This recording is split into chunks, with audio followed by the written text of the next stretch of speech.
Okay, everyone, I think we're going to get started. I'll start with introductions and logistics. So just a few logistical items. Please use the Q&A function to submit questions to the panelists, or you can submit them in the chat. Today we have myself, Colin Strong, at the World Resources Institute on the Corporate Water Stewardship team. And we also have Sam Kuzma, who is on the Aqueduct team in terms of data analysis. So we'll be having Sam speak a little bit about the data side of Aqueduct, and myself speak a little bit about the corporate implications of that. We also have Marlena and Caroline running the webinar in the background. The focus for today is going to be on Aqueduct 3.0, particularly in light of upcoming CDP reporting and just getting used to the new tool. And we're especially going to be focusing upon the transition from 2.1 to 3.0. For those of you who are familiar with the tool, there was an update to the tool in 2019, and we have been fielding a fair amount of questions in terms of how should we interpret 2.1 and 3.0? What does this mean for businesses, for water risk assessments, for corporate water stewardship? So today we're going to do a review of what changed with respect to the data side of things and what are the implications there, and then we'll transition over and be speaking about what does this actually mean for businesses? What can you be doing in order to make the change a little bit easier? And as I said, a lot of this is designed in light of upcoming CDP reporting. But again, feel free to use the Q&A or the chat function to submit questions to myself and Sam. We're going to be starting with Sam speaking about the data, and then we'll have myself, and then we're going to be leaving around 20 minutes for Q&A at the end. Okay, over to you, Sam. All right, great, thanks, Colin. And can you hear me okay? Yes. Okay, great. So yeah, thank you, Colin, and thank you everyone for joining. We already have a great number. I think one reason Aqueduct is the success that it is because we're able to learn so much from our users and how they're applying this data. So this really is a great opportunity for us as well to learn how the new data is working for you. But as Colin said, I'm going to be walking us through some of the technical changes to Aqueduct. So Caroline, if you could go to the next slide. One more. Other way, maybe.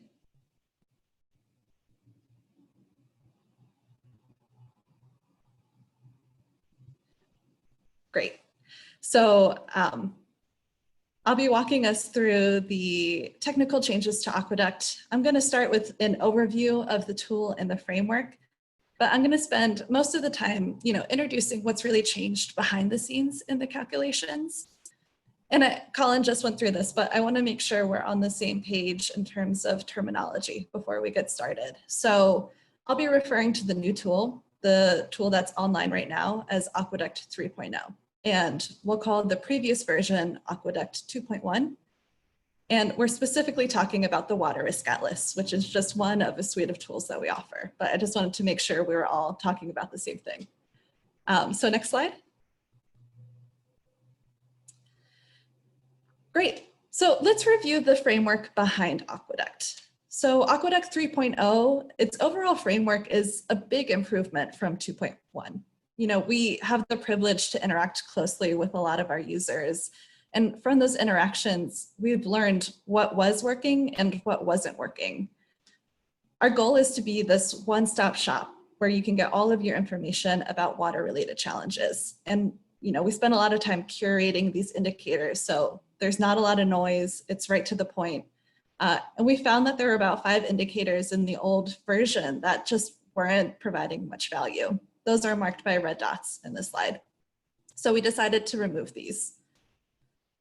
In contrast, we found that most of our remaining indicators actually provided a ton of value to our users. So we spent a lot of time thinking through how do we update these so that they remain relevant and useful. And that's what I'm going to be focusing on mostly. But I also wanted to point out what's new. Like I said, we want to create this comprehensive framework of water-related challenges. So we've added a bunch of indicators to round out that framework. And I'd say we've gotten a lot closer to our goal, but we're not 100% there yet. There are some topics like water quality, where we would love to keep increasing our indicators and improving that section. But I think we've made really great progress so far. So next slide. Like I said, I want to focus on those updated indicators, particularly ones like, baseline water stress that are focusing on availability and demand of water. So why may you be seeing differences in 3.0 versus 2.1? Well, for starters, we've updated our underlying hydrologic model. So next slide. This is a big reason why we're going to be seeing changes. So we're using a new hydrologic model. It's called PCR Glob WB 2.0. That's PCR Glob for short. And other than having this sci-fi sounding name, there were a few essential reasons why we decided to choose this model. Caroline, if you could click once. Great. So at the time that we were choosing a model, our old model, GLDAS, was only providing data to the year 2012. And there was some uncertainty around the program's continuation. So we decided to choose a model that not only had more up-to-date data, but also made its code publicly available so that anyone could replicate it. This helps us meet WRI's open source, open data commitment, but it also helps free us from being dependent on the funding of certain programs. And looking forward, we're gonna have a much more efficient way to keep this data up to date. All we have to do is rerun the PCR Glob model. The framework exists. You won't see as drastic changes once we do this, but it keeps us, it makes it so we can stay relevant and fresh moving forward. You also see that the spatial resolution has improved. This new model is about 144 times more granular than before, which just really helps us capture a lot of the nuances around local water resources. And you can see that the temporal resolution has changed as well. So, not only can we have a much more dynamic physical model of water supply because we've moved to daily results, we also see that our demand resolution has increased too. And this is the reason why we can now provide monthly results on our tool. So for example, in a place like Spain, which has pretty low water stress in winter months, but extremely high water stress in summer months due to agricultural production, this type of temporal nuance is incredibly important to understand. So we're really excited to provide it now. All right, next slide. So those are the benefits of the new model, but now I really want to focus on why they matter. What's actually changed in the calculation. So to start, I want to say one of the biggest changes is that we now include groundwater. So in addition to surface water, we now include groundwater in how we talk about available renewable water supply. In other words, we have this much more complete representation of local water supply. And we know that groundwater is a critical resource in certain areas to meet demand. There are certain places where agriculture depends heavily on groundwater. So it's really important that we're capturing this element. And the consequences of this, right? In some places, you might see your baseline water stress go down because now we're accounting for more supply in that area. So that could be just one example of an implication of this change. Okay, next slide. So another big change that it's a little hard to conceptualize, but I'm going to try to walk you through it. It's the fact that supply and demand are now integrated. They're connected at all timestamps. So this means that, for example, we can now, in a certain point in time, identify when there might be a lack of surface water supply to meet water demand, meaning that we now have to tap into the groundwater to receive that extra supply. Or in an opposite scenario, in a certain timestamp, maybe we've had heavy rainfall, and that means that all of the demand has been met by precipitation alone. So no withdrawals from surface or groundwater are needed. Hopefully this can help you understand how the fact that these are integrated means that they're a lot more dynamic through time than what we were able to do before. So it's a pretty fundamental shift in the hydrologic model. So, like I said, it's a little hard to conceptualize that point, but the main message, the main takeaway here is that, we are calculating supply and demand differently than we did before. And that's going to account for some of the changes that you might be seeing. Okay, next slide. Great. So the final change I want to talk to you about, I think it's just as consequential as the calculation changes, and it's the fact that we're now using different sub-basins. The next slide. So here's a little bit of information on that shift in sub-basins. We're now using a type of basin called the HydroBASIN, specifically the level 6 sub-basin. And this is commonly used among other water tools. And I think that's a really important point to note. The more our community is in alignment about what priority watersheds look like, where they're located, the more that we can build off of each other's successes. So this was a really big motivation to make this shift. Another great benefit is that there are 12 different levels within the HydroBASIN family. Level 6 is just one of them. And that means that we can easily zoom in and out of different watershed scales. We've already seen this in practice be pretty useful. So for example, say that you have a cluster of priority watersheds, level 6 in a certain area. It might be easier to talk about them using just one larger level 5 watershed instead of having to know all of the different level 6s. It can be a really effective communication tool, which once you're starting to apply water stewardship, that could be a really useful tool. And finally, the basins are homogeneous. So, the Aqueduct tool, it's global. It's designed to help you prioritize locations based on an apples to apples type of comparison. And the more that our basins could be similar, right, in their shape or their size, the stronger that comparison can be. So, those are some reasons why we're really excited about the new basins. Obviously, there's always going to be limitations with that as well. So, for example, we found that basin delineations along the coastline and small island nations are a little weaker compared to our inland basins. But the reason this change, I think, really matters for you is because, we're basically drawing different boundaries around your locations than we did before. So just hypothetically, let's say that in Aqueduct 2.1, you have a location, you have this boundary. Perhaps there was a city within the boundary of that basin, and all of the demand associated with that city was tied to your location. But in Aqueduct 3.0, it's possible that the boundary now puts that city into another basin, taking all of the demand and allocating it elsewhere. That is to say, these different basins are going to have pretty fundamental changes in the way water and supply are summed at your location. So we wanted to make this as easy as possible for you to conceptualize, what these changes are. And we distilled the changes down to 3 main points, which are here, right? There are changes to availability, the water supply. There's addition of groundwater.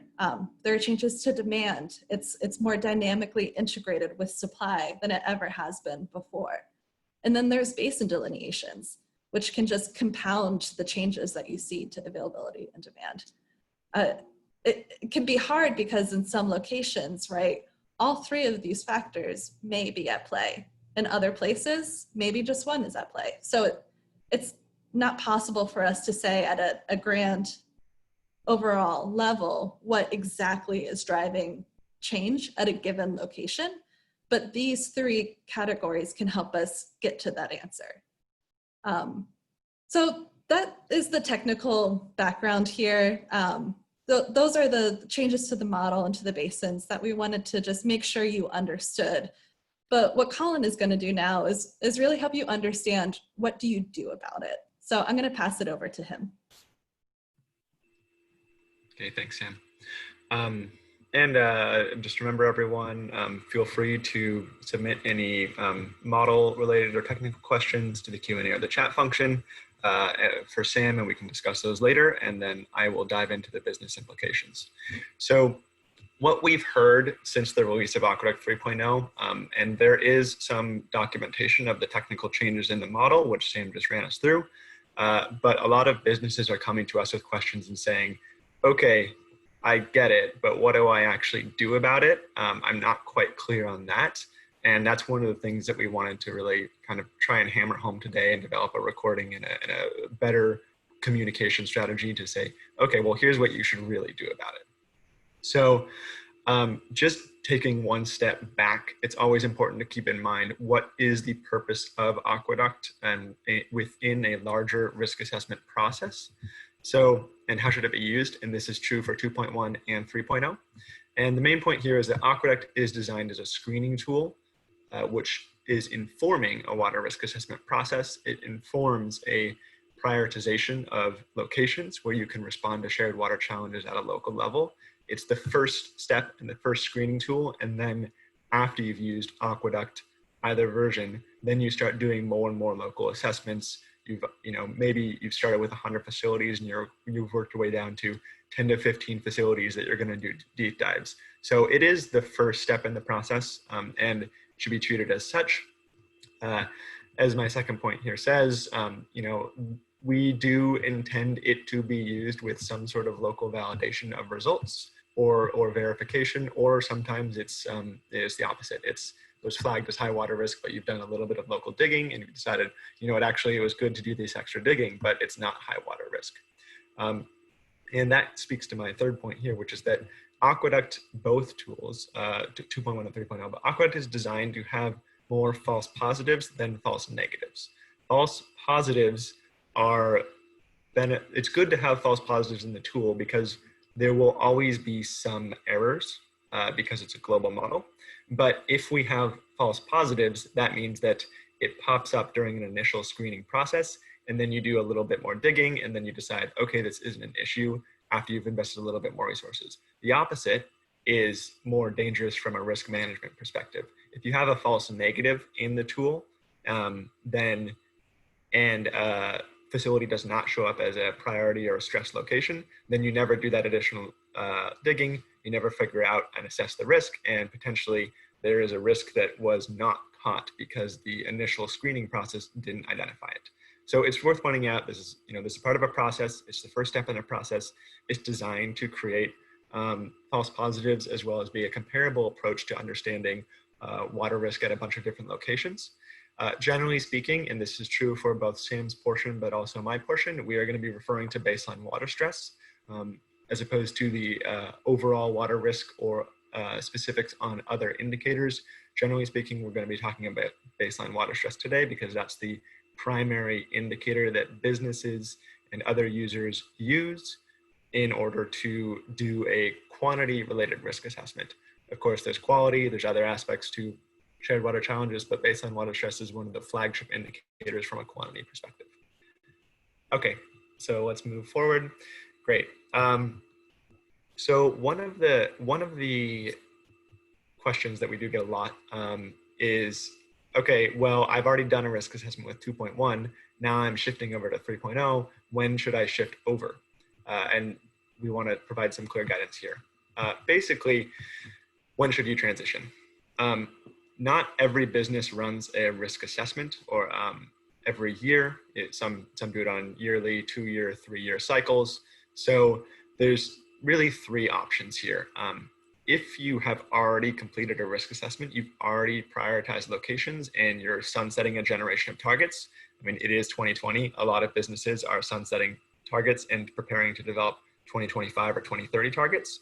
So if you're really wrapping up the end of a target setting process or a local implementation process and you used Aqueduct 2.1 data, our recommendation would be to wait to conclude the operations and the work that you're doing. And then as you begin the next generation of target setting, that's where you transition over to 3.0.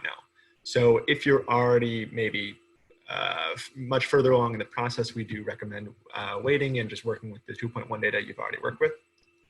The second, the opposite opportunity is if you've already sunsetted say a generation of targets and you're looking to develop a new risk assessment, you haven't done one in 3 or 4 years, you're looking to prioritize locations and haven't prioritized locations before, or you're setting new targets based upon corporate water stewardship, whereas previously you maybe had simple efficiency targets, then we recommend just simply using Aqueduct 3.0, not worrying about 2.1 and the older data there. So those are the two easy scenarios. If you're wrapping up work, wrap up work based upon Aqueduct 2.1 and then shift over to 3.0. If you're already beginning work and early on in the water stewardship maturity curve, just look at 3.0. And fortunately, there's not a lot of issues there because we're not looking at the comparison between them, which is a lot of what we want to kind of address today. And then the third option is, what do you do when you're, say, halfway through? So if you're part of the way through setting targets, you've performed a risk assessment, you've prioritized locations, and then the new data has come out, and now you're saying, okay, well, we're halfway through. We just did a lot of work to get facility buy-in, and then after we got facility buy-in, new data came out, and then now we have to reorient the facilities. So this partial transition is the trickier one, and that's what we'll be focusing on in the next few slides. But we do recommend incorporating new data from Aqueduct 3.0. How you do that will be dependent upon each individual business and how far along any business is in the process, but we recommend incorporating Aqueduct 3.0. As Sam said earlier, 3.0 was a fairly large transition from 2.1, but it's designed to be simple and easier to update going forward, and will be the WRI aqueduct standard, so because of the underlying hydrological model. Okay, great. So if we think about, let's say it's the partial transition stage, you're familiar with aqueduct data, you're familiar with 2.1 and familiar with 3.0, what are the aspects to making a transition between the data that are necessary? So first of all, and like I said, we're mostly focusing upon baseline water stress today, but it is really important to understand some of the other indicators, and feel free to ask questions about other indicators in the chat as well, and we'll kind of answer them on a one-off basis in the end. The Aqueduct 3.0 overall water risk indicator is just simply a different indicator than the Aqueduct 2.1 overall water risk. So this is probably the second most commonly used indicator, the primary indicator being baseline water stress, the second indicator being the overall aggregate of all of our other scores. The overall aggregate, that index is a different index than we used to have. So they are non-comparable. And that's really important to emphasize. And if we think all the way back to Sam's initial graphic, there's 5 indicators in the 2.1 index that are now gone. There's a bunch of indicators that were added to the 3.0 overall water risk indicator. So they're just simply different indexes, and they're not really, it's not easy to compare 2 different indexes that are made from different input data sources. So we don't recommend trying to do a comparison, just simply saying that 3.0 is a different product and is indicating a different thing. And if you want to understand deeper what that risk score means, then just look at the index inputs. So what is the aggregate of all the other indicators? But shifting over to baseline water stress, because this is really the big question, we're mostly interested in, okay, so baseline water stress, what is different from 2.1 to 3.0? As Sam said, the driving causes of changes between 2.1 to 3.0 comes down to one of 3, or maybe any combination of 3 factors. That's availability, changes in availability and supply, changes in demand, and changes in basin boundaries. And then changes in basin boundaries goes back and feeds into changes in availability and supply again, as Sam's example of a city which could be redrawn into a different basin. The underlying demand may not be changing, but it's being drawn into a new location, which will change the scores of 2 different basins. So in comparing baseline water stress between 2.1 and 3.0, which is certainly something that's been happening a fair amount in risk assessments now, and we're getting a lot of questions around it. There's 3 possible outputs of a comparison from 2.1 to 3.0. The first output is there's no change. Both of them are identified as high water risk. Great. Or both of them are identified as low water risk. This is the simplest output. We don't really need to deal with this because there's no change required. we don't really need to discuss. Second option is baseline water stress has increased. So there's facilities that maybe were low water risk before, and now they've been bumped up into the high water risk category. So baseline water stress has gone up, indicating that there's more demand for water resources in this location based upon the new model. And then the third option, and this is the trickiest option because, as I said before, the tool is designed to have false positives, and false positives are more useful for the screening process. But the third option is that baseline water stress has decreased. So from 2.1 showed something as high water risk, and now it has dropped down to lower water risk. So that's the third option. We'll probably spend most of the time on the third option because, like I said, that's the most complex one and requires the most attention. Okay, great. So like I said, there's three possible outputs of a 2.1 to 3.0 comparison to baseline water stress. No changes we're not going to deal with here.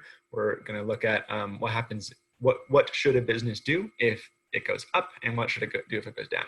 So fairly simply, if baseline water stress has increased from 2.1 to 3.0 for a certain number of facilities, we just recommend building on whatever internal process a business already has and add the facilities or catchments that have increased. So if you have a process where you start with aqueduct baseline water stress to prioritize locations, and then you work your way down into interviewing or checking with staff at a local facility and seeing whether or not they have the same experience.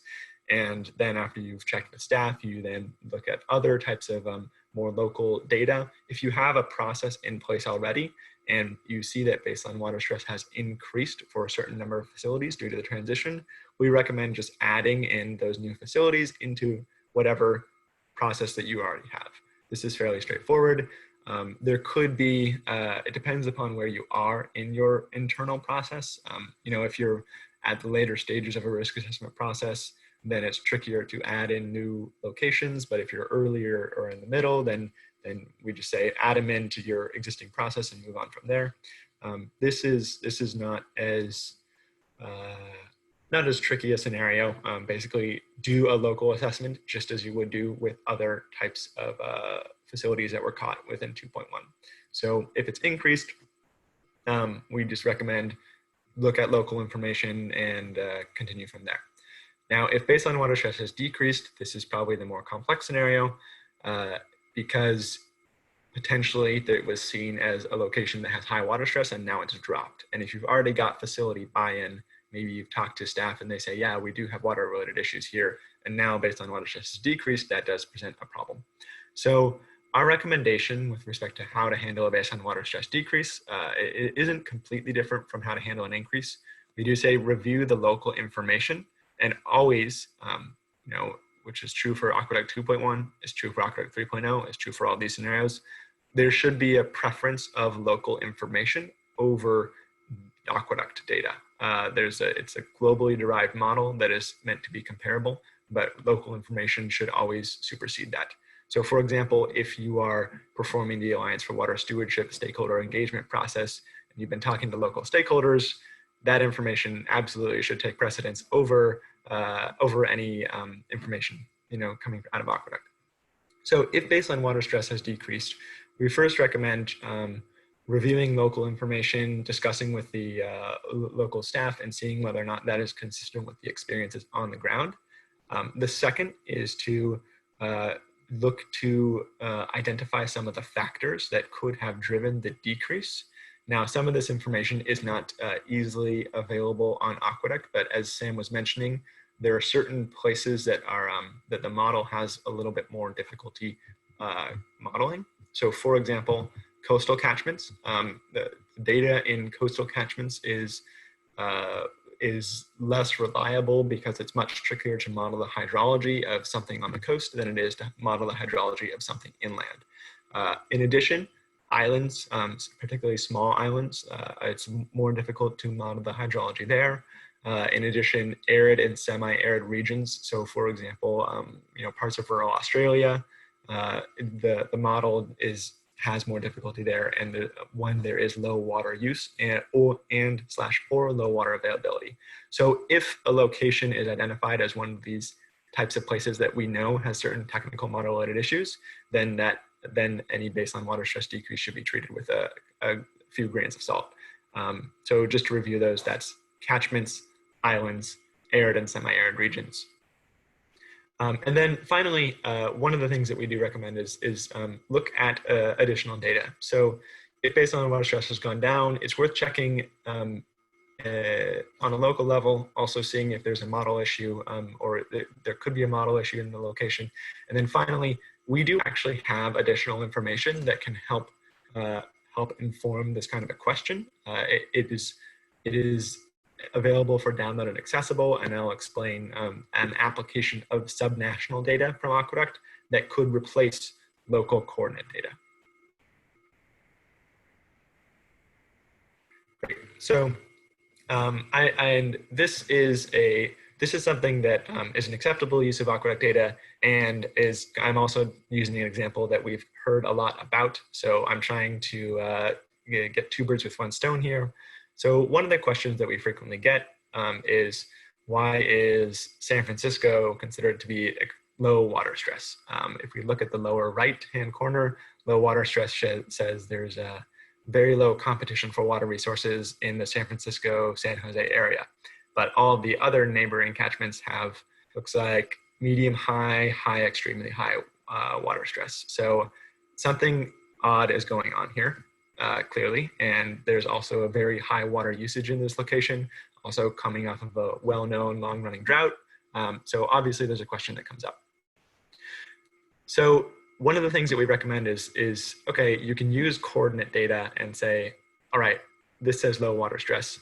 However, an alternative that can be used to check when those certain model issues come up and identifying a place as low water stress is you can check another layer of data, and that is the subnational data. So Aqueduct provides country rankings, and it will create a baseline water stress score for an entire country, and it will also create a baseline water stress score for states, provinces, etc. within a given location. So rather than using the coordinate point here, in the coastal catchment, because coastal catchments are known to have certain issues, another alternative is to say, let's back out one step and say, what is the actual baseline water stress at state level? And here you look over and see California identifies as high baseline water stress. There's a few other locations in the US that identifies as high baseline water stress, New Mexico, for example. So you can switch over and say, well, we know that the local data does have certain types of technical issues. Let's look at the subnational data as well and just see if it's matching up or telling a different story there. And if you switch over to the subnational data, then you're looking at a higher level of baseline water stress, less granular, of course, but might be more useful for the purposes that you're trying to do it. This is not just for the US. This is a California and San Francisco example. However, the subnational data does exist for all countries. So another good example would be India. We have the subnational data that you can take that. The subnational data is available on the country rankings tool, and that can be shared after this, the link to the tool and the download, because it's not on the initial Aqueduct 3.0 tool, even though it is the Aqueduct 3.0 data. So one option here is to say, we know that the coastal catchment is the best, has difficulty modeling, and because of that, the Bay Area has resulted in a decrease in baseline water stress. Well, you can substitute the subnational data here and say, well, we know that California generally is a higher water stress, and also that accounts for the fact that Aqueduct 3.0 does not interbasin transfers in a that it does not include interbasin transfers. So by backing out the scale of grain into the state level, you're assuming a much greater sharing of water resources amongst the state of California than you do on the left-hand side here. The left-hand side assumes very little sharing of water resources. The right-hand side assumes there's a large amount of sharing of water resources within the state, and that may be more consistent with the state's ability to transfer water between different basins. So that's just one example of a way to verify and just check an additional source of data when and where you're having, say, a baseline water stress decrease. You can check the subnational data. Like I said, I would not recommend doing it for the alternative. For example, if there is a place that a coordinate shows as extremely high and then subnational data shows it as low, you should not substitute subnational low data for coordinate data that shows baseline water stress very high. The reason is because, as I said before, positives are more useful than negative, because a positive in the tool then requires you to do a little bit more digging and do local verification. So it's much more dangerous from a risk perspective to have false negatives than it is to have false positives. So this is just another way to expand the scope of the screening exercise. Okay, and we can move to the next slide here. But generally speaking, just to wrap everything up, we recommend that businesses transition if they are in a place within their current geographic prioritization process that they can incorporate the new data, or if they're beginning a new set of targets or prioritization or risk assessment. If they're sunsetting something for 2020, we recommend waiting until you begin a new generation of targets or risk assessment before incorporating Aqueduct 3.0 data. As Sam said, there's 3 factors that drive changes in baseline water stress. That is changes in availability, changes in demand, and changes in basin boundaries. And that's driving the changes from Aqueduct 2.1 to Aqueduct 3.0. So those are the 3 causes. The exact nature of the causes could be any combination of those 3 in any location. So we haven't tried to speak to all of the possible combinations there or the locations where that's happening, because it's very difficult to disentangle that from the model perspective. And third, from a business perspective, there's three possible outputs from the changes in baseline water stress, particularly. First of all, locations continue to have the same baseline water stress score. Great, no changes required. Second, baseline water stress is increased from 2.1 to 3.0. Okay, that means incorporate it into an existing process that you've already got in place. And the third option is baseline water stress is decreased from 2.1 to 3.0. Okay, that means that it does require a little more digging. It does require you to do some local verification of the process. It requires maybe checking with subnational data on Aqueduct as well to see if subnational data either verifies or contradicts the coordinate location. And then finally, we recommend always looking to local level information and allowing that to take precedence over Aqueduct's globally modeled data. Okay, so that was a fairly quick run through. Now we're gonna switch gears. We have around, looks like 20 minutes for questions. We've already been getting questions in the Q&A in the chat. Feel free to submit more. It can be with respect to really anything that we've touched upon today. It can be how should a business interpret this? It could be how could a business interpret this? It could be questions about the model. It could be, it doesn't have to be a question on comparison between 2.1 and 3.0.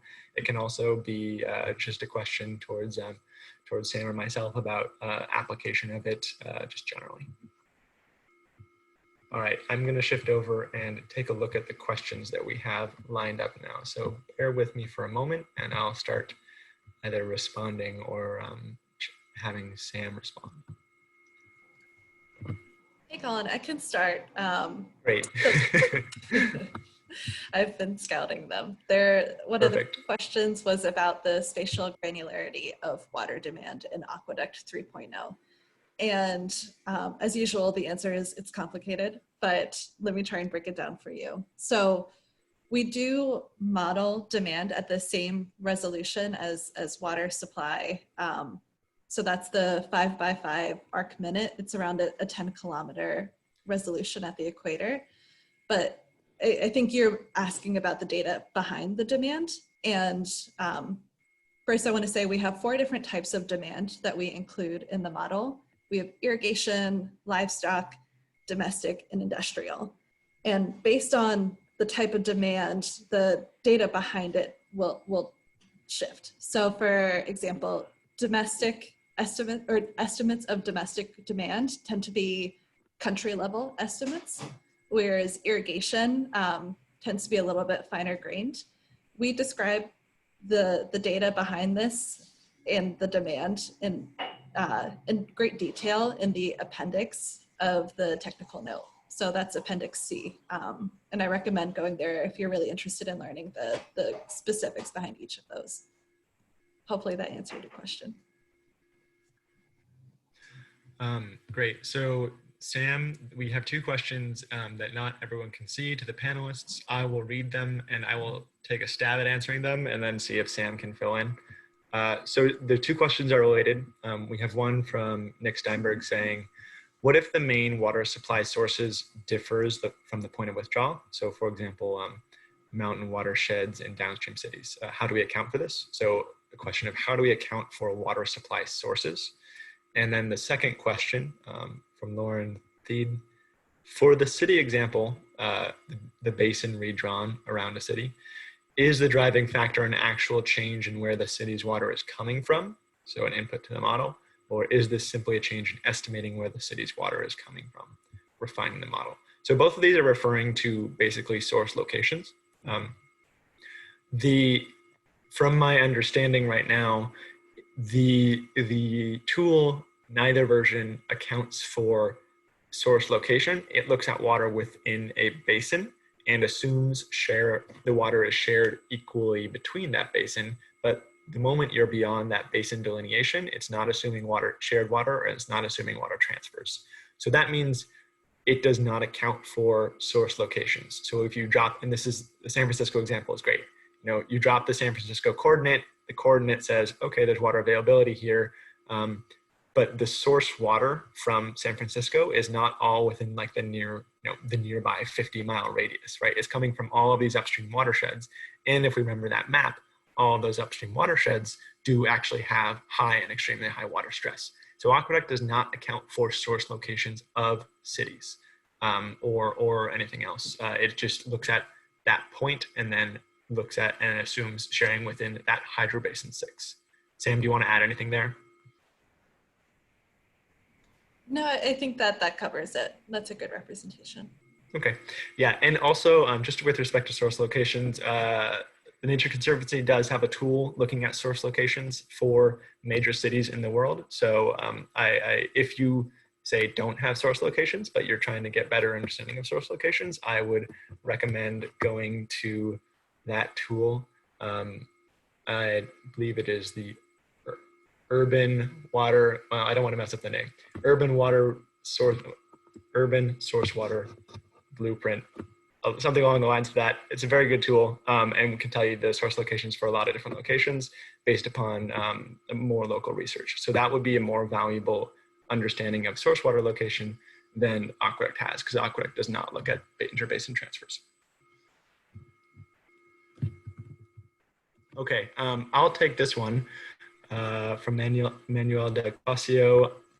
Find the indicator peak. Are you planning to introduce political indicators in the future? Great question. We really like the idea of including public water management and governance related indicators, because this is a huge gap in our current information. So one of the flaws in Aqueduct and in just hydrological modeling generally is that physical, like the physical reality on the ground modeling, but still looking at physical indicators, and we're not dealing with management. So a good example of that is that you can have two locations and both of them have the exact same hydrology, they have the same precipitation, but one of them has very strong regulations in place. Say there's a strong water permitting system, there's a strong allocation of water resources to different users' systems, there's a drought response in place. So the moment the water availability goes down, certain conservation measures kick in. So that political or governance and management, those factors are huge with respect to how users actually experience water on a daily basis, regardless of the hydrology. That's a huge gap. We would like to include more information on this and incorporate it into Aqueduct, because this is really one of the key gaps in information. But right now, there is not the suitable global data set to provide that. So peak rep risk is a way to try and deal with this issue.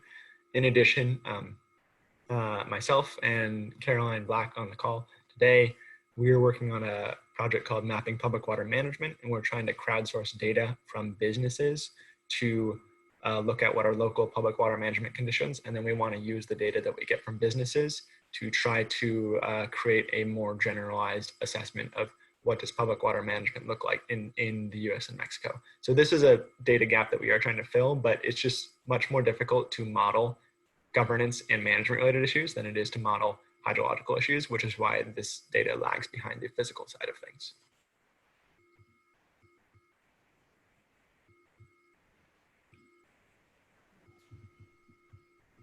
Great. Maybe Go ahead, just, Sam. I was just going to go down the list. So the next question is, are water imports accounted for in the new tool? And I think Colin touched on this earlier, but we don't include water transfers within the model. So no. Yeah. So I can take both of these with respect to, does it mean, so does the change in Aqueduct 2.1 to 3.0 based on water stress mean that the amount of facilities in areas with water stress will change, or could those areas change based upon coordinates? The answer is yes. We've seen a fair amount of businesses saying that, okay, we've seen the change in the stress locations, and now we have a list of 100 facilities. We used to have 20 priority facilities based on water stress. Now we have 25, and some of them have dropped, some of them have increased, and some of them are still the same. So what happens when you do that comparison is then you get a list of maybe 8 to 10 facilities that have either been bumped up or down, and that is where you have to shift gears and do a little bit of local verification of, why did it change? You can ask questions of the model, and by that I mean you can kind of take a look and say, well, as availability changed, demand changed, basin delineations changed. That's something that WRI is doing with a few businesses to just try and understand better, and that is something that WRI intends to develop a publication on. But also you can look and say, well, we need to do more local verification in these maybe 8 facilities that the stress score has switched. But yes, the number of facilities is changing for many locations, or for many businesses, the number of stress facilities, which is really the crux of the issue, and why we're doing this webinar today.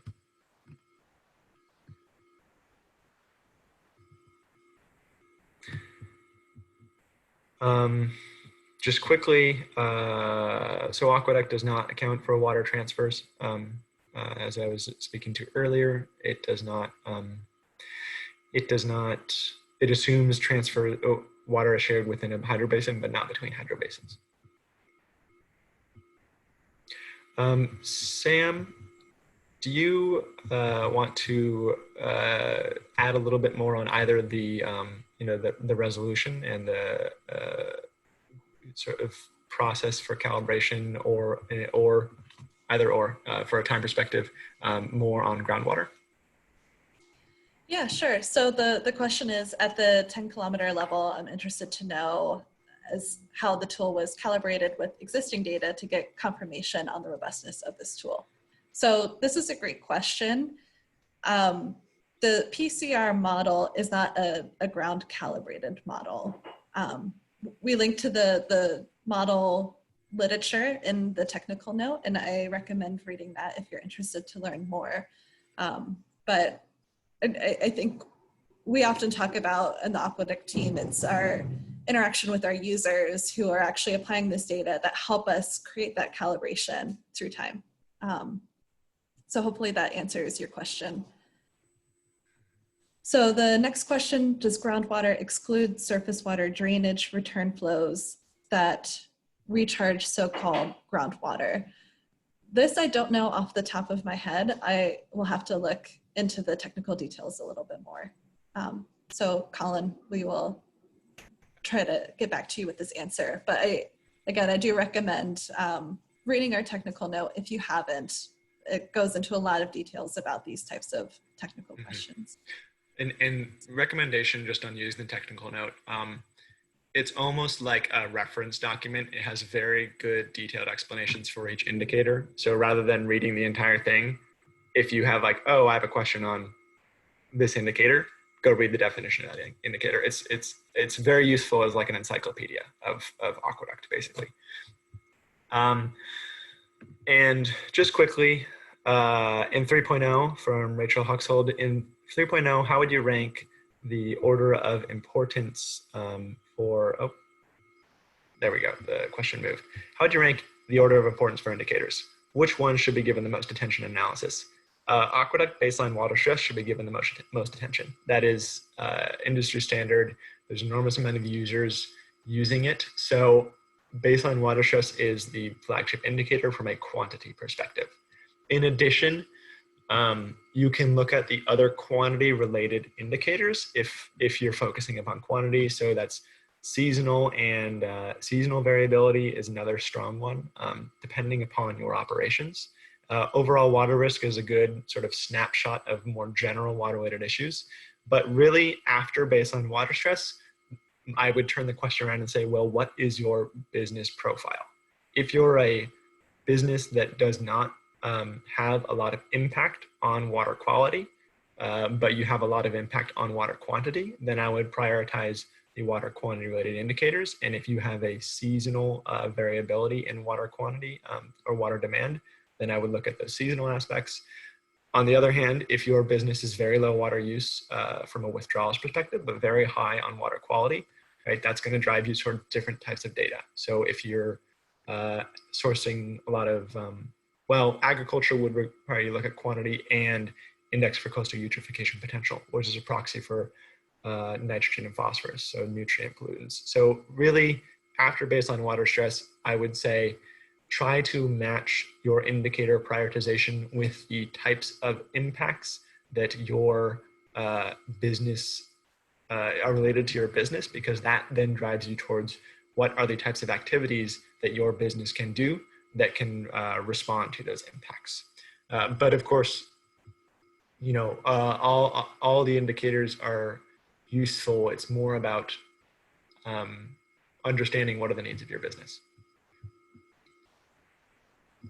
I'll repeat the false positive and false negative point. The question is, in regards to the basin versus subnational data, which one to use when one or the other has the higher risk, and something about reputational risk. So we'll bracket the reputational risk to the side. My recommendation is to use coordinate locations. However, when there are coordinate locations that show, so use coordinate locations for baseline water stress. When there are questions when questions arise about the coordinate locations from baseline water stress, for example, in the Bay Area, then a secondary screening or just a double check of that coordinate location, you can look at the subnational data and see, well, is this consistent as well? So in that case, the Bay Area shows up low, and then you say, okay, this shows up low, but we know that coastal catchments are harder to model, and that there's no interbasin transfers accounted for, which even though there's a major city in this location, let's just check the subnational data too. Then you look at the subnational data, subnational data shows up as high. So that would be my recommendation. If you wanted to automate it, you could do a lot of different things. You could say, pull the subnational data and the coordinate data, and then look at which one is higher and see how many times, and see whether that makes a big difference. But generally speaking, the coordinate location would be the preference. And then when there are questions about the coordinate location, use the subnational data to sort of verify or scope out and increase your screening to make sure that there are more positives, in order to get more positives to have a more thorough risk assessment process. Hopefully that makes sense. Okay, just keeping an eye on time. How are extreme events, floods, and droughts handled? Well, Sam, how are floods handled? Yeah, that's a great question. So our flood data is, we actually just released an updated version of Aqueduct Floods, which We partner with different organizations around the world and create this really unique data set around flood hazard and risk, as well as cost benefit around it. So we've taken data from that new project and inserted it into the Water Risk Atlas. I can send in the chat I think Marlene just did. Thanks, she Marlene. to the tool. There's a technical note that goes along with aqueduct floods. And it talks about the process of modeling flood risk. Like Colin said, the technical note for Aqueduct Water Risk Atlas is really useful. You could jump to the indicators of interest. So you could jump to the flood section and read specifically about the data we use to create that. Same with droughts. We are using a drought indicator produced by another organization, and we're pretty excited about it. So that the details of that are in the technical note. Yeah. Colin, So do you want to add to that? No, we have indicators on both of those, and then there's an entire tool on floods. So worth taking a look at that. So a quick question here. So Letitia Ferreira, I have 254 sites, and when I try to import the file to Aqueduct for analysis, it does not work. Just worth pointing out. So the Aqueduct Location Analyzer, the tool maxes out at 500 sites. So if you have more than 500 sites, you'd either need to run it multiple times, or recommended is to download the Excel file and do the Excel analysis on the sort of the computer end on your end, rather than on the tool analyzer end. So 254 sites should be working fine, but that's sort of a user question that you can send to Marlena, and we can respond on the side. But there should not be issues with anything under 500, which I think is just worth pointing out for everyone on the line. Okay, so we have 1 minute left. In that case, I'm going to shift and wrap up. Thank you everyone for participating. As Marlena mentioned in the chat, we will be making the slides and the recording available. If you have further questions on Aqueduct 2.1 to 3.0 comparison, this is something that WRI is working with some businesses to do a little bit more customized analysis on a business by business basis. And one of our long-term goals is to take some of the information we've learned with these particular users and also feedback from businesses with webinars such as this, and incorporate all into some sort of a publication or document that responds to these in a more thorough way, responds to these questions in a more thorough way, so everyone has the proper set of guidance.